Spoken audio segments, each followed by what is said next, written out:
Hello शलोम सबको जय मसीह की। मैं हाना अब्राहम फिर से एक बार हमारे channel empowering world with Hana Abraham में आप सबका स्वागत करती हूँ और परमेश्वर का धन्यवाद करती हूँ कि परमेश्वर ने फिर से हमें मौका दिया है कि हम आप सबके साथ प्रभु के वचन को बांट सके।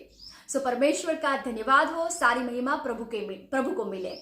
और आज हम बाइबल में से पुराने नियम की किताब जो मालाकी की बुक है उस पर हम आज स्टडी करने वाले हैं। हम आज ओवरव्यू देखने वाले हैं और पूरे डिटेल में हम इसके दूसरे पार्ट का जो वीडियो होगा, ये पहला पार्ट होगा, तो जो हम दूसरी पार्ट बनाएंगे उस पर हम डिटेल में इस बुक पर डिस्कशन करेंगे। yes, तो आइए मैं आगे का समय मेरे हस्बैंड को देना चाहूंगी। Hallelujah, praise the Lord. जितने भी व्यूअर्स इस वीडियो को देख रहे हैं उन सबको मेरी और हन्ना की ओर से जय मसीह की। yes. और जैसा कि मेरी वाइफ ने बताया, आज हम पुराने नियम में से मलाकी नबी की जो किताब है, जो पुराने नियम की लास्ट बुक है, उसके ऊपर हम बाइबल स्टडी करने वाले हैं। पिछले दिनों में मैं और मेरी वाइफ हम दोनों इस बुक के ऊपर स्टडी कर रहे थे, डिस्कशन कर रहे थे और हम लोग बहुत ही आशीषित हुए। yes. तो हमारी परमेश्वर से ये प्रार्थना है कि आज की हमारी ये बाइबल स्टडी आप सबके लिए और हमारे लिए भी आशीष का कारण बने। साथ ही मैं आप सब लोगों से ये रिक्वेस्ट करना चाहता हूं कि इस बाइबल स्टडी के बाद आप लोग भी मलाकी नबी की जो किताब है उसको पूरा पढ़ें, उसका पूरा अध्ययन करें और ये मानता हूं कि परमेश्वर जरूर आपको आशीषित करेंगे। यस और साथ में मैं भी एक रिक्वेस्ट करना चाहूंगी कि इस वीडियो को आप दूसरे मसीही भाई बहनों के साथ शेयर कीजिए ताकि वो भी प्रभु की किताब को बहुत नजदीक से समझ सके और विश्वास में आगे बढ़ सके। और आज तक आपने हमारी इस चैनल को सब्सक्राइब नहीं किया है तो बेल आइकॉन को प्रेस करके आप सब्सक्राइब कर सकते हैं ताकि हमारे नए वीडियोस आप सबको मिल सके। यस, आमीन आमीन। मलाकी नबी की जो किताब है वो जो बिलीवर्स लोग हैं उनसे परिचित है, मतलब सब लोग। कई बार टाइथ के ऊपर कई पास्टर्स लोग मलाकी नबी को कोट करके टीचिंग देते हैं। यूहन्ना बपतिस्त के बारे में, प्रभु यीशु के बारे में प्रोफेसीज इस बुक में है। तो ये एक ऐसी किताब है जो हर बिलीवर को पता है।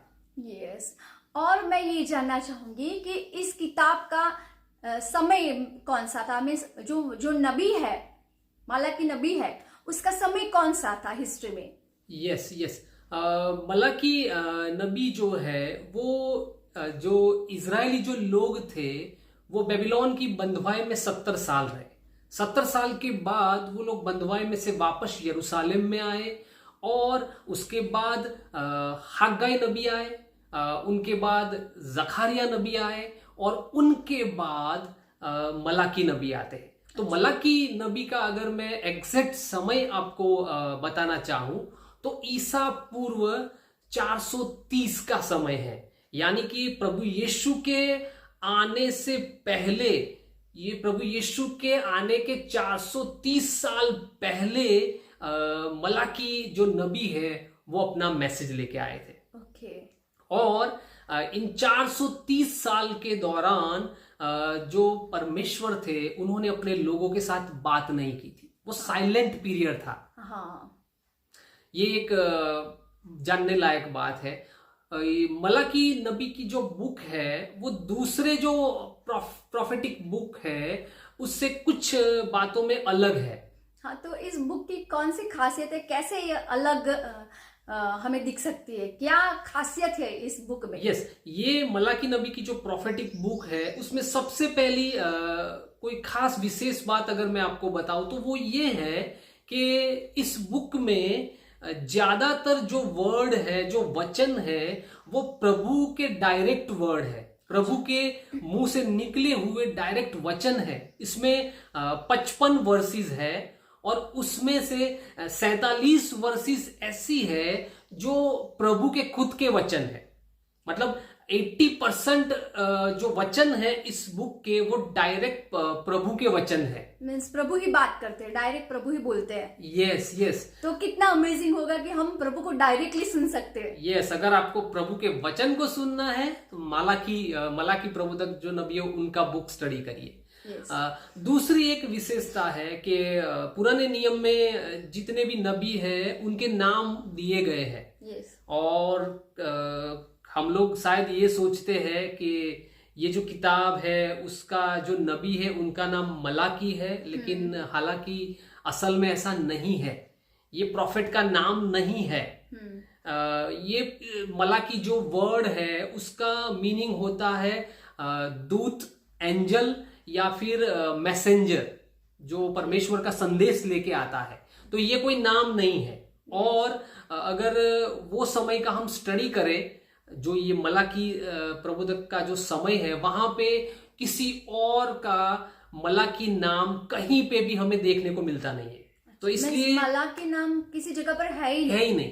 तो इसलिए हम ये अनुमान लगा सकते हैं कि ये जो प्रॉफिट है वो उनका नाम नहीं है, लेकिन परमेश्वर ने उन्हें अपना दूत, एक मैसेंजर बना के भेजा है।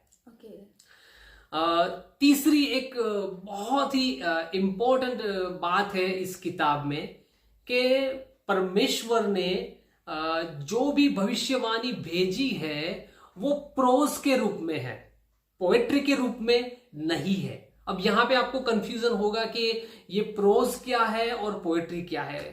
माफी चाहता हूं, ये दोनों इंग्लिश वर्ड है और हिंदी में मुझे उसका एग्जैक्ट वर्ड नहीं मिला प्रोज का, इसलिए मैं यही वर्ड यूज कर रहा हूं। जब बाइबल पढ़ते हो और अब जब बाइबल स्टडी करते हो तो एक बात हमेशा याद रखिए कि हमारा जो बाइबल है उसमें कई जगह पे जो वचन है वो पोएट्री में है और कई जगह पे जो वचन है वो प्रोज में है। पोएट्री मीन्स कविता के रूप में हम कह सकते हैं। यस, वो कविता के रूप में लिखा हुआ वचन उसे पोएट्री कहते हैं। और कई जगह पे परमेश्वर का जो वचन है वो प्रोज है। अभी मैं आपको बाइबल में से वो बताना चाहता हूं कि कहां पे परमेश्वर का वचन पोएट्री में लिखा गया है और कहां पे प्रोज में है। जैसे कि अय्यूब नबी की जो किताब है उसका जो 38वां जो चैप्टर है जिसमें परमेश्वर अय्यूब के साथ बात करते हैं वो पूरा पोएट्री में है। आप सब लोग देख सकते हैं। और यहां पे आप लोग एक चीज को गौर करेंगे कि जो वचन लिखा हुआ है उस पे कई जगह पे बहुत सारी खाली जगह छूटी हुई है। आप लोग देख सकते हैं बहुत से जगह पे जगह खाली है क्योंकि ये पोएट्री में लिखा गया है। और उसके विरुद्ध आज जो हम मलाकी नबी की जो किताब है जिसकी हम स्टडी कर रहे हैं उसको अगर आप देखेंगे तो कहीं पे भी आपको गैप नहीं दिखेगा। ये देखिए, ये जो वचन है उसमें कहीं भी गैप नहीं है। तो जब परमेश्वर जब अपने लोगों के साथ अपने हार्ट से बात किया करते थे तो वो पोएट्री के रूप में वो वचन आता था। अच्छा। कविता के रूप में वो वचन आता था। लेकिन जब परमेश्वर अपने दिमाग से बात करते थे तो वो प्रोज के रूप में लिखा जाता था। इसका मतलब ये है कि जब मलाकी नबी अपना वचन लेके आए तो परमेश्वर अपने लोगों के प्रति अपनी जो फीलिंग्स, अपनी जो भावनाएं थी उसको खो चुके थे। परमेश्वर की जो फीलिंग्स थी वो खत्म हो चुकी थी अपने लोगों के लिए। ये एक बहुत ही इंपॉर्टेंट पॉइंट है मलाकी नबी को बाइबल स्टडी करते समय ध्यान रखने के लिए कि परमेश्वर अपने लोगों के साथ अपने हार्ट से नहीं, अपने हृदय से नहीं, अपने मन से बात कर रहे थे। यहाँ मैं एक बात पूछना चाहूंगी कि क्या बाइबल में सब जगह ऐसा है? नहीं, ऐसा सभी जगह नहीं हो सकता। नहीं, सभी जगह ऐसा नहीं है। लेकिन मैं ये पर्टिकुलरली जो बात कर रहा हूं वो जो प्रोफेटिक्स जो बुक है उनके बारे में बात कर रहा हूं कि जब परमेश्वर का वचन जब आया वो अगर पोएट्री के रूप में है तो मतलब कि परमेश्वर अपने हार्ट से बात कर रहे हैं। अच्छा। और अगर वो प्रोज के रूप में है तो परमेश्वर अपने दिमाग से बात कर रहे हैं। जनरली बाइबल में बहुत सारी किताबें हैं जिसमें बहुत सारे सॉन्ग्स है, गीत है, वो मतलब उसको भी इसी तरह से लिखा गया है। लेकिन मैं जो पर्टिकुलर बात कर रहा हूं वो परमेश्वर की जो प्रोफेसी है, परमेश्वर के जो वचन आया है उसके बारे में बात कर रहा हूं। एक और विशेषता है इस बुक के बारे में, ये जो बुक है वो पुराने नियम में सबसे लास्ट है। मतलब परमेश्वर का अपने लोगों के साथ ये लास्ट वचन है। इसके बाद 430 साल तक परमेश्वर का कोई वचन आने वाला नहीं था। जब तक यूहन्ना बपतिस्मा नहीं आ जाता तब तक पूरा साइलेंट पीरियड रहने वाला है। मतलब परमेश्वर, जैसा कि मैंने आगे बताया, परमेश्वर अपने लोगों के प्रति अपनी फीलिंग्स को खो चुके हैं और इसलिए वो उनसे बात करना नहीं चाहते। तो ये जो किताब है वो पुराने नियम में सबसे लास्ट है। लेकिन इस किताब का जो एंडिंग है वो भी बहुत ही इंटरेस्टिंग है। इस किताब के एंडिंग में परमेश्वर अपने लोगों से ये कहते हैं कि अगर तुम लोग उसकी बातों को नहीं मानोगे तो मैं आकर इस पृथ्वी को शाप से नष्ट कर दूंगा। ऐसा उसका वचन है, लास्ट वचन है। और जो ज्यूज लोग हैं, जो यहूदी लोग हैं, वो ऐसा कभी नहीं चाहते कि परमेश्वर का वचन का अंत शाप के रूप में हो। और इसलिए जब भी कोई सिनेगोग में जाओगे और वहां पे अगर मलाकी नबी की किताब पढ़ी जा रही है तो जब वो लास्ट वर्स खत्म करते हैं, छठी जो आयत है, उसके बाद वो लोग वापस से 5वीं जो वर्स है उसको पढ़ते हैं। अच्छा। क्योंकि वो परमेश्वर ने जो एक शिक्षा के तौर पे जो एक वर्स लिखी है कि मैं आकर पृथ्वी को सांप से मारूंगा, उसके ऊपर वो एंड करना नहीं चाहते। तो ये एक यूनिक बुक है इस तरह से। तो यहाँ मैं एक सवाल करना चाहूंगी कि तब यरूशलेम की क्या परिस्थिति थी, वहां के लोग किस कंडीशन में थे कि प्रभु को वचन भेजने की आवश्यकता लगी। ये बहुत ही इंपॉर्टेंट क्वेश्चन है कि ऐसी क्या परिस्थितियां हो गई, ऐसी क्या बातें हो गई कि परमेश्वर को नबी को भेजना पड़ा। यरूशलेम का जो ये, जैसा कि मैंने बताया कि ये बंधुआई में से जब इजरायली लोग थे वो जब वापस आए उसके बाद का समय है। जब वो लोग बंधुआई में से वापस आ रहे थे तो उनके मन में बहुत सारे सपने थे। उनके मन में जो एक सबसे बड़ा सपना था वो तो ये था कि जब दाऊद के समय में और जब सुलेमान के समय में इजराइल का जो एक बड़ा एम्पायर था, एक बड़ा साम्राज्य था, द किंगडम ऑफ डेविड, उसको वो लोग वापस लाना चाहते थे। वो लोग यही सोच रहे थे, जब हम यरूशलेम जाएंगे, हमारा भवन बनाएंगे, हमारा खुद का राजा होगा और पूरी दुनिया में हमारा एक बहुत बड़ा एम्पायर होगा। ये उनके दिमाग में ये स्वप्न था और बाइबल में भी ढेर सारी प्रोफेसी है उसके लिए। तो जब वो लोग वापस आए तब तो उनके मन में यही चल रहा था। लेकिन जब वो वापस आए तो उसके बाद क्या क्या परिस्थितियां आई। तो हागाई नबी ने सब लोगों को एनकरेज किया और उन्होंने भवन तो बनाया, लेकिन वो जो भवन बना, वो जो सुलेमान राजा ने जो भवन बनाया था उसके कंपेयर में वो कुछ भी नहीं था। यरूशलेम शहर की जो दीवारें थी वो टूट चुकी थी, लेकिन नेहमिया ने आकर उसको फिर से खड़ी की। लेकिन फिर भी ये जो वहां पे जो फसल थी वो अच्छी नहीं हो रही थी क्योंकि बारिश नहीं हो रही थी। ऊपर से टिड्डियों के झुंड आ जाते थे और पूरी फसल को बर्बाद कर देते थे। और यहाँ एक बात और मैं पूछना चाहूंगी कि क्या वो फिर से वापस मूर्ति पूजा में लग गए थे या फिर परमेश्वर यहोवा को ही पूछ रहे थे? यस, इसी बात के ऊपर मैं आगे आ रहा हूं। तो उनकी जो लाइफ थी वो बहुत ही हार्ड बन गई थी क्योंकि फाइनेंशियली वो लोग बहुत सफर कर रहे थे, अच्छी सफल नहीं हो रही थी और वो खुद का राजा भी नहीं बना पा रहे थे क्योंकि जो पर्शियन जो लोग थे, पर्शियन जो साम्राज्य था वो उनके ऊपर रूल कर रहा था। तो पर्शियन जो गवर्नर था वो उनका रूलर था। हालांकि जरुब्बाबेल जो था वो दाऊद के वंश में था और अगर वो चाहते तो उसको राजा कर सकते थे, बना सकते थे, लेकिन पर्शियन जो एम्पायर था वो उन्हें ऐसा करने नहीं देते थे। तो इन लोगों के मन में बहुत सारी बातें चल रही थी। वो लोग बहुत हताश और निराश हो चुके थे। जो सपना लेके आए थे उनका Davidic empire kingdom of David, उसे वो देखना चाहते थे, वो नहीं सच हो पा रहा था। 100 साल बीत गए हैं, बंधुआई में आने के बाद 100 साल गुजर चुके हैं और अब भी उनकी जो हालत है वो वैसे की वैसे ही है।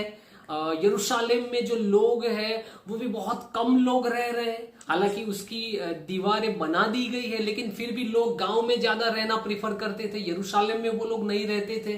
तो इसकी वजह से वो लोग बहुत ही डिप्रेशन में थे, वो लोग बहुत ही निराश हो चुके थे। और इस डिप्रेशन की वजह से वो लोग ऐसा सोचने लगे थे कि क्यों परवाह करें, क्यों सारी बातों की परवाह करें, क्यों परमेश्वर की परवाह करें।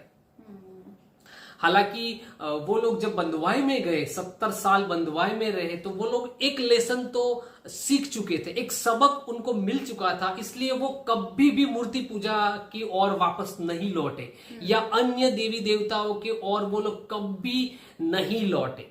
लेकिन उनके लिए उनका जो रिलीजियन था वो एक फॉर्मेलिटी बन गया था, जैसे आज है। यस। मलाकी नबी की जो बुक है उसमें जो कंडीशंस है वो बहुत सी ऐसी कंडीशन है वो जो आज के समय में भी हमें देखने को मिलती है। तो इन लोगों की ये जो डिप्रेशन थी, वो जो हताशा निराशा थी, उसकी सबसे बड़ी जो असर हो रही थी वो उनकी रिलीजियस लाइफ के ऊपर हो रही थी, उनके धार्मिक जीवन के ऊपर हो रही थी। वो लोग ऐसा सोच रहे थे कि परमेश्वर को कम से कम समय दिया जाए, परमेश्वर को कम से कम पैसा दिया जाए, किस तरह से हम अपनी रिलीजियस लाइफ इस तरह से जिए कि मुझे कम से कम समय परमेश्वर को देना पड़े, कम से कम पैसे परमेश्वर को देने पड़े। ये उनकी सोच बन गई थी। मीन्स देने के लिए दे देने का। यस। और ऐसे प्रार्थना में जैसे हम रूटीन में आजकल जो लोग बैठते हैं, भाई सुबह शाम प्रार्थना कर देने की, यस, कुछ दान धर्म कर देने का, ऐसा ही चल रहा था। Yes, a tip instead of a gift. जैसा मेरी वाइफ ने बताया कि आज के समय में भी कई बार लोग ऐसा सोचते हैं कि परमेश्वर को कम से कम समय देना है, चर्च मीटिंग में नहीं जाना है, प्रेयर बहुत जल्दी खत्म कर देना है, जब कुछ परमेश्वर को देने की बारी आए तो बचा कुचा सबसे लास्ट में जो बचा कुचा है वो दे दे। यस। तो इन लोगों की ऐसी हालत थी। और हमारा जो रिलीजियस लाइफ है उसमें हम जितना ज्यादा इनपुट देंगे उतना ही हम ज्यादा पाएंगे।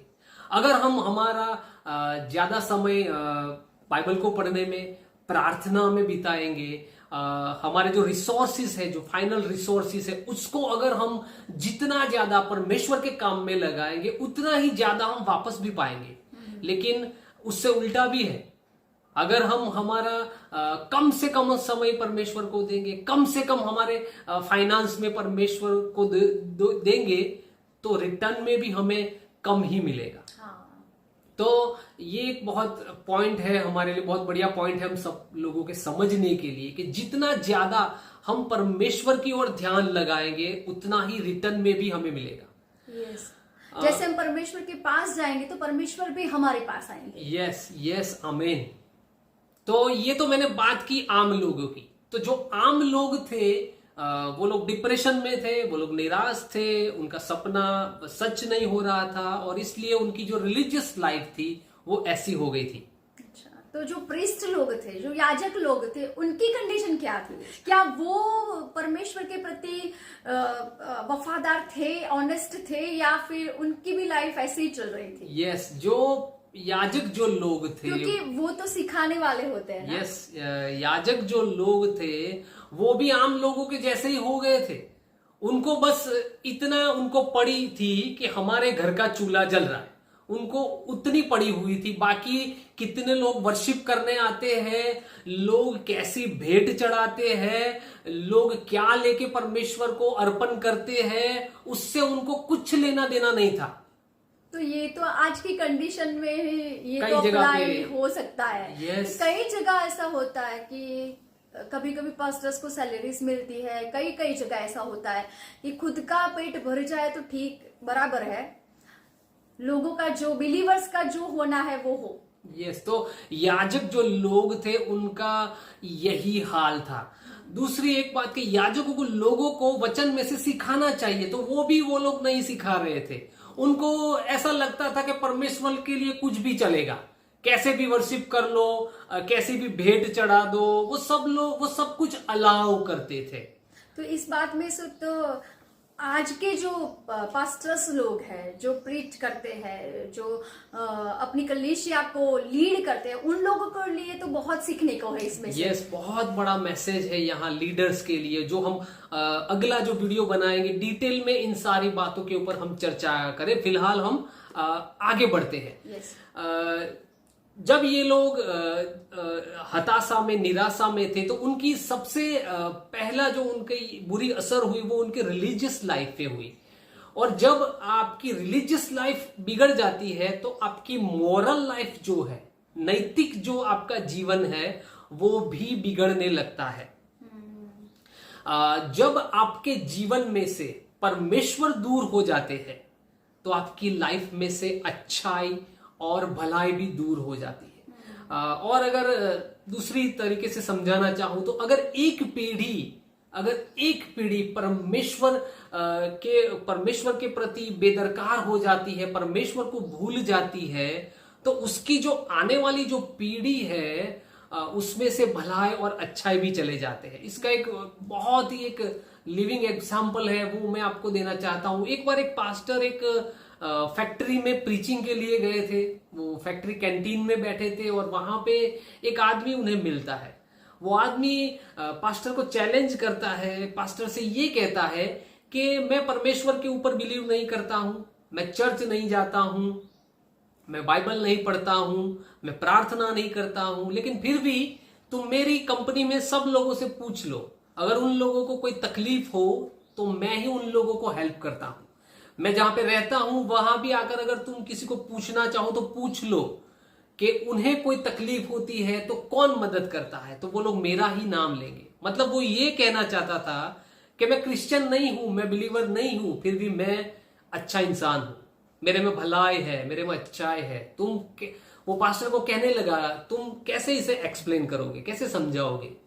पास्टर के पास कोई जवाब नहीं था, लेकिन परमेश्वर से उन्होंने मदद मांगी, होली स्पिरिट से मदद मांगी कि मुझे कोई वचन दो। और होली स्पिरिट ने पास्टर को वो वचन दिया। पास्टर ने उस आदमी से ये पूछा कि क्या तुम्हारे दादा, तुम्हारे ग्रैंडफादर प्रार्थना क्रिया करते थे? क्या तुम्हारे ग्रैंडफादर चर्च में जाते थे? क्या तुम्हारे ग्रैंडफादर बाइबल पढ़ा करते थे? उसने बोला हाँ। पास्टर ने जवाब दिया, इसीलिए तुम्हारे में ये अच्छाई और ये जो भलाई है वो इसीलिए है। लेकिन आगे सुनो, एक और बात मैं तुमसे कहना चाहता हूं, तुम जैसे हो वैसे तुम्हारे ग्रैंड चिल्ड्रन, तुम्हारे परपोते तुम्हारे जैसे नहीं होंगे। क्योंकि जब परमेश्वर हमारे जीवन में से चले जाते हैं तो अच्छाई और भलाई जो भी है वो भी हमारे जीवन में से चला जाता है। अगर हम अपनी आने वाली पीढ़ी को परमेश्वर देकर नहीं जाएंगे, परमेश्वर के वचन को देकर नहीं जाएंगे, अगर परमेश्वर को हम पास ऑन नहीं करेंगे, परमेश्वर के वचनों को अगर हम अगली पीढ़ी में पास ऑन नहीं करेंगे, तो आने वाली जो पीढ़ियां हैं उनमें भी अच्छाई नहीं रहेंगी, उनमें भी भलाई नहीं रहेंगी और विश्वास भी खत्म हो जाएगा। यस, हमारे जो फोर फादर्स है, हमारे जो पूर्वज है, उनका जो फेथ है उसके ऊपर 2 या 3 जनरेशन तक चल सकता है, फिर बाद में वो खत्म हो जाता है। तो हम मसीही लोगों के लिए यहाँ एक बहुत इंपॉर्टेंट पॉइंट है कि हमारी जो बच्चे हैं, हमारे जो आने वाले जो पोते और परपोती है, उनको अगर हम परमेश्वर में देखना चाहते हैं तो हमारी ये रिस्पॉन्सिबिलिटी है कि हम परमेश्वर को पास ऑन करें, हम परमेश्वर के वचन को पास ऑन करें। यहाँ मैं एक बात और कहना चाहूंगी कि हम परमेश्वर के वचन को तो पास ऑन करें, हमारे बच्चों को तो हम परमेश्वर में दृढ़ करें ही, वचन में भी दृढ़ करें, पर उनके लिए हम प्रार्थना भी करें। हम हमारी पीढ़ियों के लिए भी प्रार्थना करें कि परमेश्वर हमारी पीढ़ियां आपके विश्वास में आगे बढ़े। यस, क्योंकि प्रार्थना भी परिस्थिति बदल सकती है। yes, तो हमें फेथ को भी पास ऑन करना है और प्रार्थना भी करनी है। यस, आमीन। तो याजकों का यही हाल था, लोगों की जो रिलीजियस लाइफ थी वो भी खराब हो चुकी थी। वो लोग परमेश्वर की परवाह नहीं कर रहे थे, उनका जो नैतिक जो जीवन था वो भी खराब हो चुका था। और इससे आगे, why be faithful to God soon becomes why be faithful to your wife।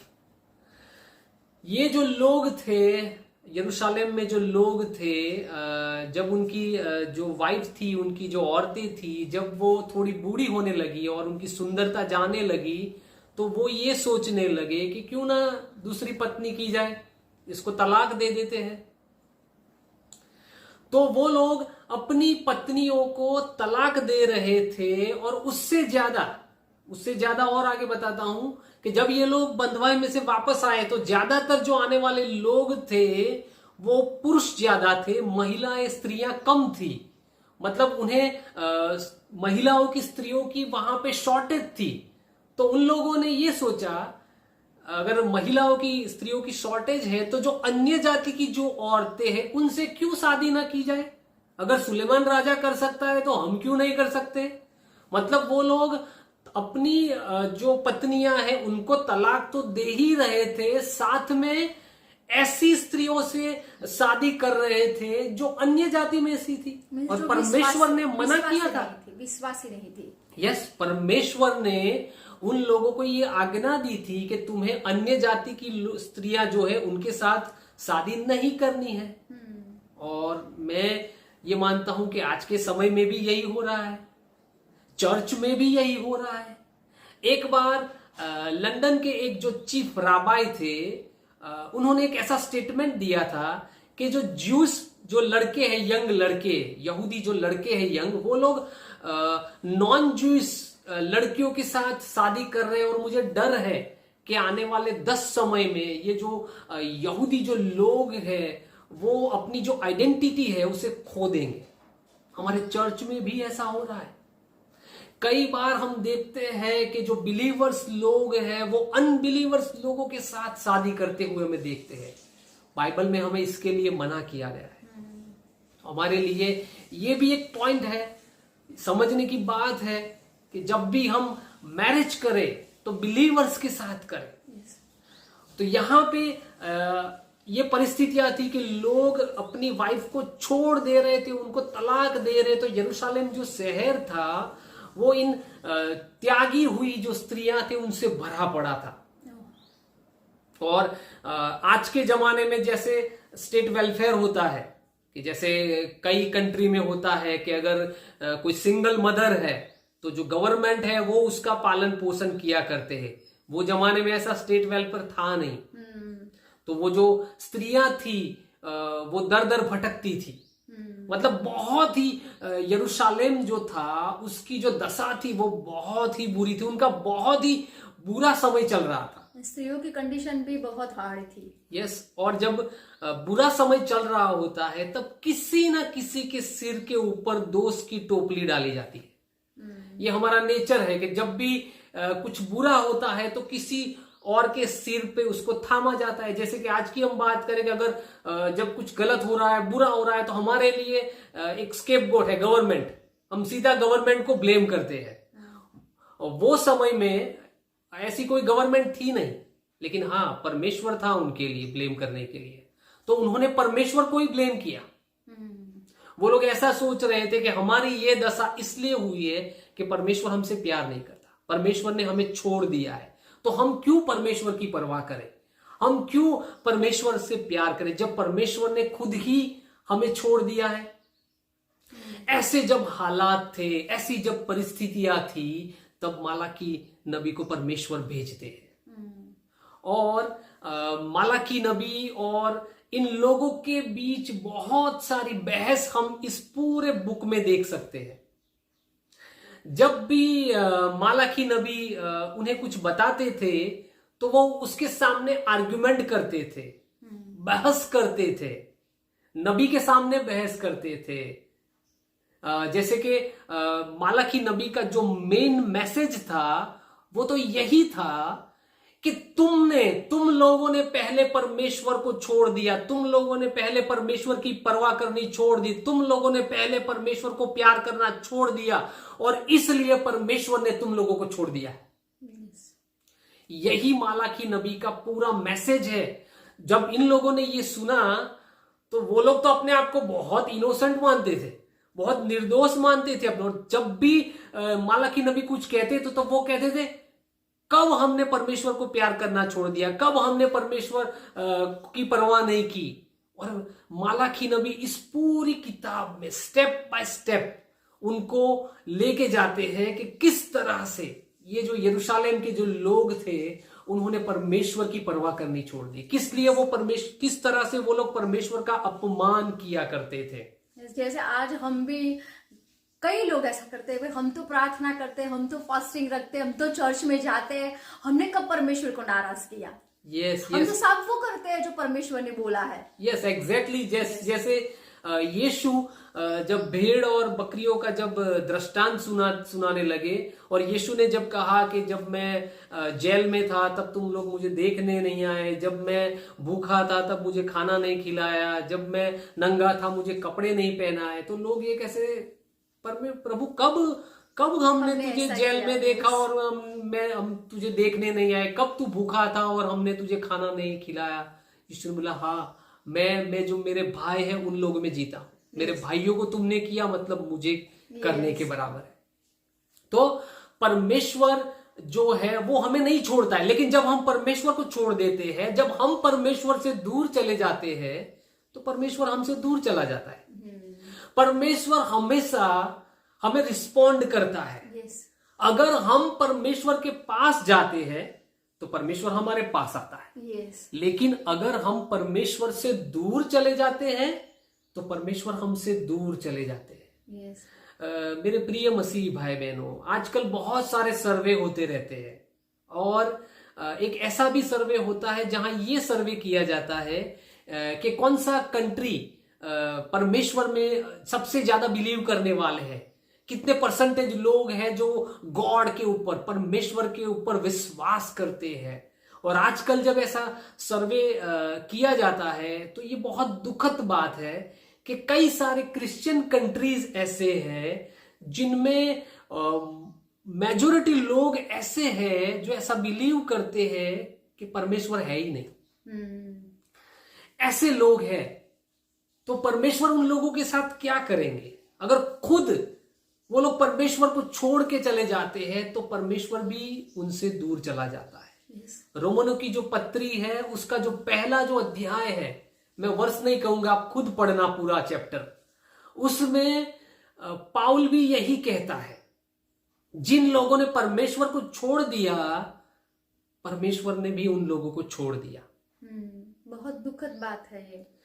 तो ये जो पूरी जो मलाकी नबी की जो किताब है उसमें प्रॉफिट और जो लोग हैं उन दोनों के बीच डायलॉग चलता रहता है। प्रॉफिट मलाकी उनसे ये कहते हैं कि तुमने परमेश्वर का अपमान किया, तो तुरंत ये लोग बोलते हैं कैसे हमने परमेश्वर का अपमान किया। मलाकी नबी उनसे ये कहते हैं तुमने परमेश्वर को लूटा है, तो ये लोग कहते हैं कैसे हमने परमेश्वर को लूटा है, तुम गलत बोल रहे हो, तुम जितना बोल रहे हो उतने बुरे हैं नहीं हम। यही सारी बातें चलती रहती है और मलाकी नबी उनके सारे प्रश्नों का उन्हें उत्तर देते हैं। और आने वाले वीडियो में इन सारी बातों के ऊपर हम डिटेल में चर्चा करेंगे। तो बहुत अच्छा समय रहा, बहुत बातें हमें सीखने को मिली, जानने को मिली। तो मैं आशा रखती हूँ कि ये समय, ये बाइबल स्टडी आप लोगों के लिए आशीष का कारण बना होगा। और मैं रिक्वेस्ट करना चाहूंगी कि आप इसका दूसरा पार्ट देखने को मत चूकना, क्योंकि बहुत डिटेल में हम डिस्कस करने वाले हैं और श्योरली प्रभु इन बाइबल स्टडी के द्वारा आपके साथ बात करेंगे। आमीन। तो मैं आशा रखती हूँ कि ये समय आपके लिए आशीष का कारण बने होगा। तो तब तक, जब तक हम ना मिले, प्रभु आप लोगों को सुरक्षित रखे और भला रखे, चंगा रखे। सबको जय मसीह की।